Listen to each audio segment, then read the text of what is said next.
കർഷക ദിനത്തിൽ വ്യത്യസ്ത സമരവുമായി വയനാട്ടിലെ നെൽകർഷകർ. സപ്ലൈകോ സംഭരിച്ച നെല്ലിന് പണം ലഭിക്കാത്തതിൽ പ്രതിഷേധിച്ച് നെൽകർഷകർ യാചനാ സമരം നടത്തി പ്രതിഷേധിച്ചു. കണിയാമ്പറ്റ കൃഷിഭവന് മുന്നിൽ 100-ലധികം വരുന്ന നെൽകർഷകരാണ് ചിങ്ങപ്പുലരിയിൽ യാചനാ ദിനം ആചരിച്ചത്. കർഷകരിൽ നിന്നും സപ്ലൈകോ നേരിട്ട് സംഭരിച്ച നെല്ലിന് പണം ലഭിക്കാത്ത സാഹചര്യത്തിലായിരുന്നു നെൽകർഷകരുടെ പ്രതിഷേധം. മുടങ്ങിയ ഇൻഷുറൻസ് തുക അനുവദിക്കുക, രാസവള വിലക്കയറ്റം തടയുക, കർഷകരുടെ വെട്ടിക്കുറച്ച ആനുകൂല്യങ്ങൾ പുനഃസ്ഥാപിക്കുക എന്നീ ആവശ്യങ്ങളും സമരത്തിൽ ഉന്നയിക്കപ്പെട്ടു. കണിയാമ്പറ്റ കൃഷിഭവന് മുന്നിൽ നടന്ന വേറിട്ട പ്രതിഷേധ സമരത്തിൽ നിരവധി കർഷകർ പങ്കെടുത്തു. ഒന്ന് ശരിക്കും പറഞ്ഞാൽ കൃഷിക്കാർക്ക് കർഷക ദിനം ആചരിക്കുക വെച്ചാൽ കൃഷിക്കാരെ സംബന്ധിച്ചിപ്പോൾ എന്താ പറയുക, വീട്ടു ചെലവിനോളം പൈസ ഇല്ലാത്ത അവസ്ഥയിലുള്ള നെല്ല് കൊടുത്ത ആൾക്കാരെ കൃഷിക്കാരുടെ അവസ്ഥ അത്ര ദയനീയമാണ്. കൃഷി ഇപ്പോൾ ആരംഭിച്ചു, അതിന് പൈസ ഇല്ല, ഒരു ഇടപാടും നമുക്ക് നടക്കില്ല പൈസ ഇല്ലാതെ.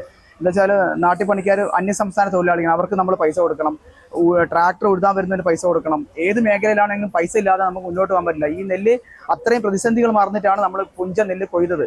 അത് കൊടുത്ത പൈസ പോലും തരില്ല എന്ന് പറഞ്ഞാൽ കൃഷിക്കാർക്ക് കർഷക ദിനം ആചരിക്കാൻ യാതൊരു കാരണവശാലും പറ്റില്ല. കാരണം എന്താ വെച്ചാൽ അതുകൊണ്ടാണ് നമ്മൾ ഈ രീതിയിൽ എന്താ പറയാ യാതനാദിനായി ആചരിക്കണം തീരുമാനിച്ചത്. നഞ്ചകൃഷിയുടെ വിളവെടുപ്പ് പൂർത്തിയായ ഘട്ടത്തിൽ സപ്ലൈകോ നേരിട്ട് സംഭരിച്ച നെല്ലിന്റെ പണമാണ് ഇവർക്ക് ലഭിക്കാനുള്ളത്.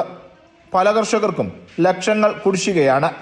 നിരവധി തവണ ആവശ്യപ്പെട്ടിട്ടും പണം ലഭിക്കാത്ത സാഹചര്യത്തിലായിരുന്നു കർഷക ദിനത്തിൽ യാചക സമരം നടത്തി പ്രതിഷേധിക്കാൻ കർഷക കൂട്ടായ്മ തീരുമാനിച്ചത്. പഞ്ചായത്തിൽ നടന്ന കർഷക ദിനാചരണം ഇവർ ബഹിഷ്കരിക്കുകയും ചെയ്തു. അമൃത ന്യൂസ്, വയനാട്.